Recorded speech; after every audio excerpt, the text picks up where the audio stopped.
ಸಕಲೇಶಪುರ ತಾಲೂಕಿನಲ್ಲಿ ನಿರಂತರ ಮಳೆಯಿಂದ ರಾಷ್ಟ್ರೀಯ ಹೆದ್ದಾರಿ 75 ಕಾಮಗಾರಿಯ ವೇಗ ಕುಂಠಿತಗೊಂಡಿದೆ ಎಂದು ಸಂಸದ ಶ್ರೇಯಸ್ ಪಟೇಲ್ ಅವರು ತಿಳಿಸಿದ್ದಾರೆ. ರಸ್ತೆ ಕಾಮಗಾರಿಯನ್ನು ವೀಕ್ಷಿಸಿ ಮಾತನಾಡಿದ ಅವರು, ಮುಂಗಾರು ಒಂದು ತಿಂಗಳ ಮೊದಲೇ ಆರಂಭವಾದುದರಿಂದ ಹಾಗೂ ಗುಡ್ಡ ಕುಸಿತದಿಂದ ವಿಳಂಬ ಉಂಟಾಗಿದೆ. 40 ಕೋಟಿ ವೆಚ್ಚದ ತಡೆಗೋಡೆ ಕಾಮಗಾರಿಗೆ ಟೆಂಡರ್ ಅನುಮೋದನೆ ಸಿಕ್ಕಿದ್ದು ಶೀಘ್ರದಲ್ಲೇ ಕಾರ್ಯಾರಂಭವಾಗಲಿದೆ ಎಂದರು. ನಮ್ಮ ನ್ಯಾಷನಲ್ ಹೈವೇ 75ರಲ್ಲಿ ಸಕಲೇಶಪುರ ಭಾಗದಲ್ಲಿ ಹೆಚ್ಚು ಮಳೆ ಆಗಿರೋದ್ರಿಂದ ಏನು ಆಗುಹೋಗುಗಳಾಗಿದೆ, ಏನೇನು ಮುಂಜಾಗ್ರತಾ ಕ್ರಮಗಳನ್ನು ತಗೋಬೇಕು, ಕಾರ್ಯ ವ್ಯಾಪ್ತಿಯಲ್ಲಿ ಏನೇನು ಕೆಲಸ ಆಗಿದೆ ಅನ್ನೋದನ್ನ ನೋಡಲಿಕ್ಕೆ ಇವತ್ತು ನಮ್ಮ ನೂತನ ಪ್ರಾಜೆಕ್ಟ್ ಡೈರೆಕ್ಟರು ಮತ್ತು ಏಜೆನ್ಸಿಗಳು ಮತ್ತು ಎಲ್ಲ ನಮ್ಮ ನ್ಯಾಷನಲ್ ಹೈವೇ ಅಧಿಕಾರಿಗಳ ಜೊತೆ ಬೆಳಗ್ಗೆಯಿಂದಲೂ ನಾವು ಒಂದು ವೀಕ್ಷಣೆಯನ್ನು ಮಾಡಿದ್ವಿ. ಹಂತವಾಗಿ ಎಲ್ಲೆಲ್ಲಿ ನಾವು ಗುಡ್ಡ ಕುಸಿತಗಳನ್ನು ಬಗೆಹರಿಸ್ಬೋದು, ಎಲ್ಲೆಲ್ಲಿ ಮುಂಜಾಗ್ರತೆ ಕ್ರಮ ತಗೊಂಡು ಗುಡ್ಡ ಕುಸಿತಗಳನ್ನು ತಡೆಗಟ್ಬೋದು, ಆ ಕೆಲಸವನ್ನು ಆಗಲೇ ನಾವೆಲ್ಲ ಮಾಡಿದ್ದೀವಿ. ಈಗ ನಮಗೊಂದು ದೊಡ್ಡ ಸವಾಲು ಅಂತ ಹೇಳಿದ್ರೆ, ದೊಡ್ಡ ತಪ್ಪಲಲ್ಲಿ ಏನು ಒಂದು 750 ಮೀಟ್ರು ತಡೆಗೋಡೆ ಇದೆ, ಅದನ್ನು ನಾವು ಮಳೆ ನಿಂತ ಮೇಲೆ ಮಾಡಬೇಕು ಅಂತ NHO ಅವರಾಗಲಿ ಏಜೆನ್ಸಿ ಅವರಾಗಿ ಹೇಳ್ತಾರೆ. ಯಾಕಂತೇಳಿದ್ರೆ ಮಳೆ ಜೊತೆನೇ ಕೆಲಸ ಮಾಡಿದ್ರೆ ಅದು ಕೆಲಸ ಬೇಗನೂ ಸಾಗಲ್ಲ, ಕ್ವಾಲಿಟಿ ವರ್ಕು ಆಗಲ್ಲ. ಹಾಗಾಗಿ ಆಗಸ್ಟ್ ಕೊನೆ ಇಲ್ಲ ಸೆಪ್ಟೆಂಬರ್ ನಂತರ ಏನು NH75 ನ 750 ಮೀಟ್ರು ದೊಡ್ಡ ತಪ್ಪಲನ್ನ ತಡೆಗೋಡೆ ಕೆಲಸ ಆಗಿರ್ಬೋದು, ರಿಟೈನಿಂಗ್ ವಾಲು ಅದನ್ನೆಲ್ಲ ತಗೊಳ್ಳೋ ಕೆಲಸ ಮಾಡ್ತೀವಿ. ಇನ್ನು 1 ವರ್ಷದಲ್ಲಿ ಬಹುಶಃ ಈ ಒಂದು ರಿಟೈನಿಂಗ್ ವಾಲ್ ಏನು 750 ಮೀಟರ್ ರಿಟೈನಿಂಗ್ ವಾಲು 1 ವರ್ಷದಲ್ಲಿ ಈ ಒಂದು ಸಮಸ್ಯೆಗೆ ನಾವು ಮುಕ್ತವನ್ನು ಕಾಣ್ತೀವಿ. ಅದು ಬಿಟ್ಟರೆ ಇನ್ನು ಸುಮಾರು ಒಂದು 650 ರಿಂದ 700 ಮೀಟ್ರು ಅಲ್ಲಲ್ಲೇ ಪ್ಯಾಚ್ ವರ್ಕ್ ಸಿಗ್ಬೋದು. ಟೋಟಲು ಎಷ್ಟಿದೆ? ದೋಣಿಗಳ 650 ಟೋಟಲ್ ದೋಣಿಗಳ ಹತ್ರ ಒಂದು 650 ಇದೆ.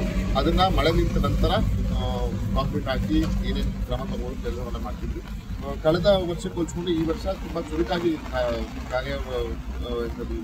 ಕಾಮಗಾರಿ ಪ್ರಗತಿಯಲ್ಲಿದೆ.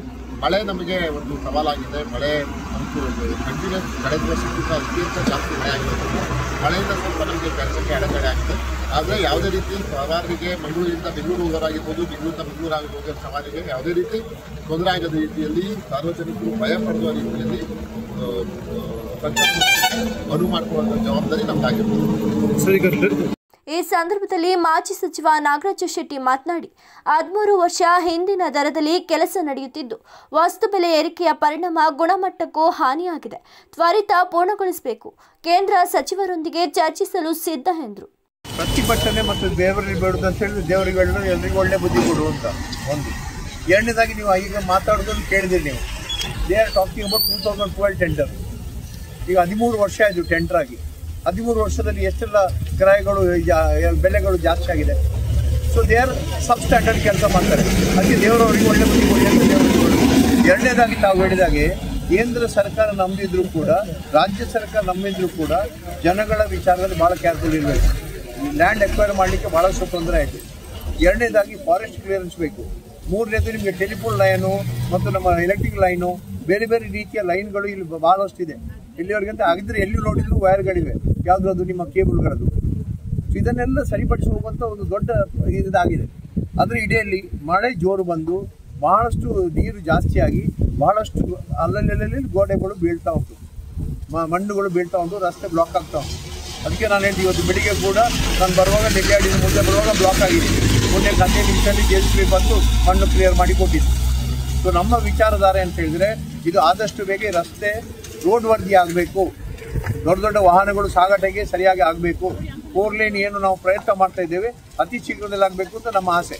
ಅದಕ್ಕೋಸ್ಕರ ನಾವೀಗ ಕೋಆರ್ಡಿನೇಟರ್ ಆಗಿ, ನಮಗೇನು ಜವಾಬ್ದಾರಿ ಇಲ್ಲ ಪ್ರಾಮಾಣಿಕವಾಗಿ ಹೇಳ್ತೇನೆ, but as A local man more and water year ಮತ್ತು ನಮ್ಮದು ಮಂಗಳೂರು ಪೋರ್ಟಲ್ಲಿ ಕೂಡ ವ್ಯವಹಾರ ಇರೋದ್ರಿಂದ ಈ ರಸ್ತೆಯನ್ನು ಅತಿ ಶೀಘ್ರದಲ್ಲಿ ಆಗಲಿ ಅಂತೇಳಿ ನಾವೆಲ್ಲರಲ್ಲಿ ಮಾತಾಡ್ತಾ ಇದ್ದೇವೆ. ಈಗ ಸನ್ಮಾನ್ಯ ಸಹಕಾರ ಕೇಳ್ತಾ ಇದ್ದಾರೆ. ಯಾಕಂದ್ರೆ there is no politics here, there is no ಸರ್ಕಾರ here. So we want to do it in the interest of the country, state and ಜಿಲ್ಲೆ. ನಮ್ಮ ಹಾಸನ ಮತ್ತು ಮಂಗಳೂರು ಜಿಲ್ಲೆಗೆ ಕನೆಕ್ಟಿವಿಟಿಗೆ ಇದು ಒಂದೇ ರಸ್ತೆ. ಆದ್ದರಿಂದ ಇದನ್ನು ಆದಷ್ಟು ಬೇಗ ಮಾಡಲಿಕ್ಕೆ ನಾನು ಪ್ರಯತ್ನ ಮಾಡ್ತಾ ಇದ್ದೇನೆ. ತಮ್ಮದು ಮಾಧ್ಯಮದವ್ರದ್ದು ಮತ್ತು ಇನ್ನಿತರದ್ದು ಕೂಡ ಸಹಕಾರ ಅಗತ್ಯ ಇದೆ. ಧನ್ಯವಾದಗಳು. Thank you sir. ಕಾರ್ಯಕ್ರಮದಲ್ಲಿ ರಾಷ್ಟ್ರೀಯ ಹೆದ್ದಾರಿ ಅಭಿವೃದ್ಧಿ ಪ್ರಾಧಿಕಾರದ ಯೋಜನಾಧಿಕಾರಿ ಸೈಯದ್ ಅಮಾನುಲ್ಲಾ, ವ್ಯವಸ್ಥಾಪಕ ವಿಪಿನ್ ಶರ್ಮಾ, ಡಿವೈಎಸ್ಪಿ ಪ್ರಮೋದ್ ಕುಮಾರ್, ತಹಶೀಲ್ದಾರ್ ಮೋಹನ್, ಕಾಂಗ್ರೆಸ್ ಮುಖಂಡರು ಸೈಯದ್ ಮುಫೀಸ್, ಬೈಕೆರೆ ದೇವರಾಜ್, ಉದಯ್ HH, ಕಾಲ್ಗನೆ ಪ್ರಶಾಂತ್, ಕಾಲ್ಗನೆ ಗಿರೀಶ್ ಉಪಸ್ಥಿತರಿದ್ದರು.